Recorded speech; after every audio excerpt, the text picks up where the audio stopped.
हिंद। तो आज की क्लास में हम लोग बच्चों पढ़ेंगे क्लास 10th बायोलॉजी का जो थर्ड चैप्टर है परिवहन, जो उसका दीर्घ उत्तरीय प्रश्न है उन सभी को आज हम लोग बच्चों हल करेंगे। और बच्चों आज हम लोग पढ़ेंगे बच्चों भारतीय भवन बुक। कौन सा बुक पढ़ेंगे बच्चों? भारतीय भवन बुक, भारतीय भवन। ठीक है बच्चों, तो भारतीय भवन बुक का जो थर्ड चैप्टर है परिवहन, उन सभी का जो भी दीर्घ उत्तरीय प्रश्न है उन सभी को आज हम लोग हल करेंगे। तो बच्चों आप लोग इस क्लास को शुरू से अंत तक देखिए। चलिए आप लोग समय लेते हुए क्लास को स्टार्ट करते हैं। तो सबसे पहला क्वेश्चन देखिए बच्चों, कहता है कि जाइलम और फ्लोएम में मुख्य भेदों को लिखिए। तो कहता है कि जाइलम और फ्लोएम के निम्न मुख्य भेद हैं। पहला क्या कहता है कि जाइलम पौधे में पाए जाने वाला वह उत्तक है जो मिट्टी से जल एवं खनिज लवण को लेकर जलमार्ग द्वारा पत्तियों तक पहुंचाने का काम करता है। अर्थात जाइलम उत्तक जो होता है बच्चों जल और खनिज लवण को पहुंचाने का कार्य करता है, जबकि फ्लोएम पौधे में पाए जाने वाला वैसा उत्तक है जो खाद्य पदार्थों का परिवहन पत्तियों से पौधे के समस्त भागों तक पहुंचाने का कार्य करता है। मतलब कि फ्लोएम जो है वो किसको पहुंचाने का काम करता है? खाद्य पदार्थों का, और जाइलम जल एवं खनिज लवण का। ठीक है बच्चों, अगला देखिए। अगला कहता है कि जाइलम की कोशिकाएं मृत होती है, जबकि फ्लोएम की कोशिकाएं क्या होती है बच्चों? जीवित होती है। कहता है कि जाइलम एक दिशीय परिवहन है, मतलब कि जाइलम सिर्फ नीचे से ऊपर की ओर परिवहन करता है, जबकि फ्लोएम द्विदिशीय परिवहन है, जो मतलब कि नीचे से ऊपर भी होता है और ऊपर से नीचे भी करता है। कहता है कि जाइलम की मुख्य घटक वाहिकाएं तथा वाहिनी काएँ हैं, जबकि फ्लोएम के मुख्य घटक चालनी नलिकाएं हैं।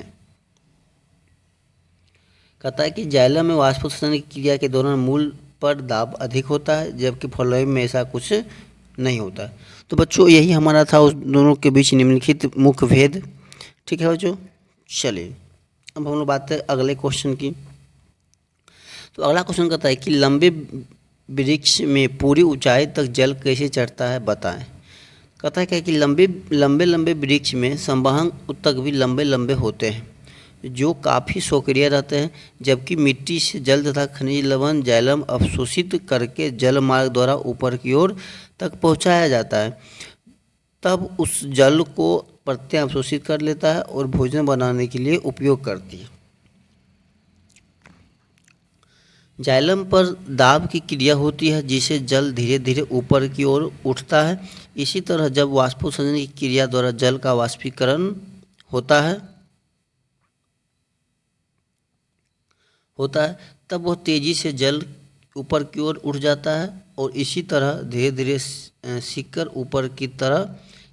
ऊपर की तरह पहुंच जाता है। इसी तरह लंबे वृक्ष में जल पहुंचता है।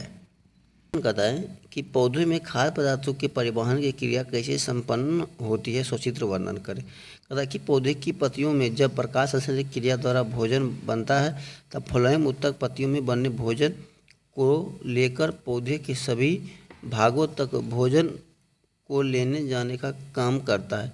क्योंकि फ्लोएम में द्विदिशीय परिवहन होता है, इसीलिए भोजन ऊपर नीचे या नीचे ऊपर की तरफ भोजन का हस्तांतरण सुक्रोज के रूप में कराता है। कहता है कि फ्लोएम चार घटकों से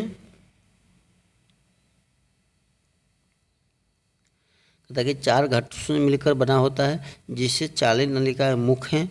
उसी नलिकाएं अत्यंत छोटे छिद्र वाली प्लेट से जुड़ी होती है, इसीलिए यह खाद्य पदार्थ का स्थानांतरण के लिए उपयुक्त है। कहता है कि खाद्य पदार्थ का स्थानांतरण सदा अधिक सांद्रण वाले भागों से कम सांद्रण वाले भागों की ओर होता है। कहता है ऐसे चित्र से समझाने के लिए, तो देखिए खाद्यों का उच्च सांद्रण चालनी नलिका है और चालनी पट्टी, और खाद्यों का निम्न सांद्रण मतलब क्या है कि उच्च से निम्न की ओर प्रवाहित हो रहा है। क्या देखिए हो रहा है। ये क्वेश्चन करता है 4 नंबर कि मनुष्य के रक्त की संरचना का वर्णन करें। ठीक है, कहता है कि मनुष्य का रक्त तरल संयोजी उत्तक का बना होता है। इनकी संरचना 2 प्रमुख घटक की होती है। पहला प्लाज्मा जो तरल अवस्था में हो रहता है, दूसरा RBC red blood cell, WBC एवं ब्लड प्लेटस प्लेटलेट्स जो ठोस के रूप में पाया जाता है। तो सबसे पहले हम लोग बात करते हैं कि प्लाज्मा, कहता है कि यह हल्के पीले रंग का चिपचिपा द्रव है जो आयतन के हिसाब से पूरे रक्त का करीब 55% होता है। इसमें 90% जल, 7% प्रोटीन एवं 0.9% ऑक्रोनिक लवण और 0.1% ग्लूकोज एवं 0.5% वार्षा तथा शेष अन्य कार्बनिक पदार्थ होते हैं। जबकि आरबीसी कहता है कि इसमें एक विशेष प्रकार का प्रोटीन वर्णक हीमोग्लोबिन पाया जाता है। हीमोग्लोबिन के कारण ये लाल होता है। हीमोग्लोबिन के एक अणु की क्षमता ऑक्सीजन के 4 अणुओं के संयोजन की होती है, इसलिए इसे ऑक्सीजन का वाहक कहा जाता है। आरबीसी शोषण गैसों का परिवहन करती है। फिर कहता है डब्ल्यूबीसी मतलब कि वाइट ब्लड सेल, कहता है कि इसमें अनियमित आकार की न्यूक्लियस युक्त कोशिकाएं हैं। यह रंगहीन होता है क्योंकि इसमें हीमोग्लोबिन जैसा वर्णक नहीं पाया जाता है। यह आरबीसी की अपेक्षा अत्यंत कम होता है। चौथा कहता है क्या कि रक्त पट्टिकाणु ये बिंबाणु भी कहलाता है। क्या कहलाता है? बिंबाणु भी कहलाता है। यह रक्त को थक्का बनाने में सहायक है।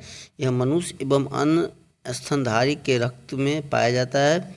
इसमें केंद्र नहीं होता है। यह अस्थिमज्जा में बनता है एवं इसकी मृत्यु प्लीहा में होता है। इसका जीवन काल एवं 3 से 5 दिन होता है। किसका? रक्त पट्टिकाणु का जीवन काल कितने दिन का होता है? 3 से 5 दिनों का। तो चलिए बच्चों, क्वेश्चन समझ में आ गया होगा। चलिए अगले क्वेश्चन की बात करते हैं।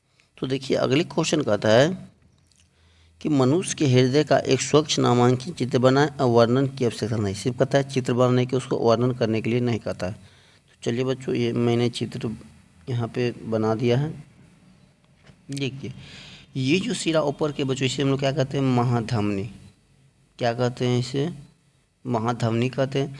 और ये जो सिरा है इसे हम लोग क्या कहते हैं? फुफ्फुस धमनी। ठीक है। और ये दोनों सिराएं क्या कहते हैं हम लोग? फुफ्फुस सिराएं कहते हैं। क्या कहते हैं? फुफ्फुस सिराएं। ठीक है। और ये जो होता है बच्चों, ये होता है बायां अलिंद। क्या होता है?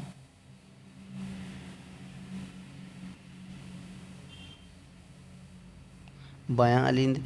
और ये जो होता है अर्धचंद्राकार वाल्व होता है, या जिसे हम लोग कपाट भी कहते हैं। और ये होता है द्विदली कपाट। ये होता है बायां निलय। ये होता है अंतराभित्ति। क्या होता है इससे? अंतरानिलय भित्ति। ये जो नीचे वाला होता है नीलय, चूँकि ऊपर वाला इसका होता है थोड़ा मोटा होता है, इसलिए ये क्या हो गया? अंतरानिलय भित्ति। ये हो जाएगा दयानिलय। ये हो जाएगा त्रिदली कपाट। ये हो जाएगा पश्चिम महाशिरा। ये हो जाएगा अंतरा अलिंद भित्ति। चूँकि इससे क्या होता है? थोड़ा ये पात्र होता है, इसलिए अंतरा। ये हो जाएगा दया अलिंद और ये हो जाएगा अग्र महाशिरा। ठीक है बच्चों, तो यही कहता था हमको सिर्फ नामांकित चित्र बना